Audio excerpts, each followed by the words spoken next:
से हर साल 76,000 लोग मॉरिशस घूमने जाते हैं। 1834 में भी ऐसे ही 36 बिहारी गए थे, लेकिन घूमने नहीं, मजदूरी करने, और वहां अपना साम्राज्य बसा लिया। जानना जरूरी है कि ये सब हुआ कैसे। 18वीं सदी में भारत में अकाल और भूखमरी पड़ी। इसका फायदा उठाया ब्रिटिश कंपनियों ने। उन्होंने भारतीय मजदूरों को 5 साल के लिए नौकरी देने का वादा किया। आदमी को हर महीने 5 रुपए और औरत को 4 रुपए मजदूरी। इसके लिए पहले उनसे एक एग्रीमेंट साइन कराया जाता, जिसे भारतीय गिरमिट कहते, और साइन करने वालों को गिरमिटिया। एटलस नाम के जहाज से 36 मजदूरों को भारत से मॉरिशस ले जाया गया। सभी बिहारी थे। जहाज कोलकाता से 10 सितंबर 1834 को चला और 2 नवंबर 1834 को मॉरिशस पहुंचा।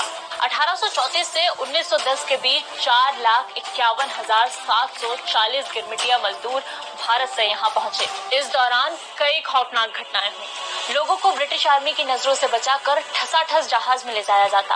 काम इलीगल था, तो जैसे ही ब्रिटिश आर्मी की आहट होती, मजदूरों को आओ देखा ना ताओ समुद्र में फेंक दिया जाता। लेकिन सिर्फ मॉरिशस ही क्यों? 18वीं सदी में लोगों को मजदूरी के लिए एक देश से दूसरे देश ले जाना कोई नई बात नहीं थी। लेकिन साल 1833 में लागू हुआ स्लेवरी एबॉलिशन एक्ट, जिसने गुलामों के कारोबार को बंद कर दिया। इससे करेबियाई देशों में हो रहे चीनी उत्पादन पर असर पड़ा, क्योंकि वहाँ सारा काम गुलामों के भरोसे ही था। यहीं से मॉरिशस को मौका मिला।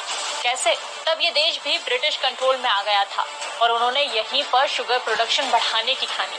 इसके लिए उन्हें मजदूरों की जरूरत थी, जिसकी भरपाई हुई भारत के गिरमिटिया मजदूरों से। 1931 आते आते मॉरिशस की 68% आबादी भारतीय हो गई और यही उनका घर बन गया। आज मॉरिशस में एक मिनी भारत बसता है। वहाँ के मौजूदा प्रधानमंत्री प्रवीण कुमार जगन्नाथ का परिवार भी गिरमिटिया मजदूर के रूप में यहाँ पहुँचा था। तो ये थी कहानी मजदूर से सत्ता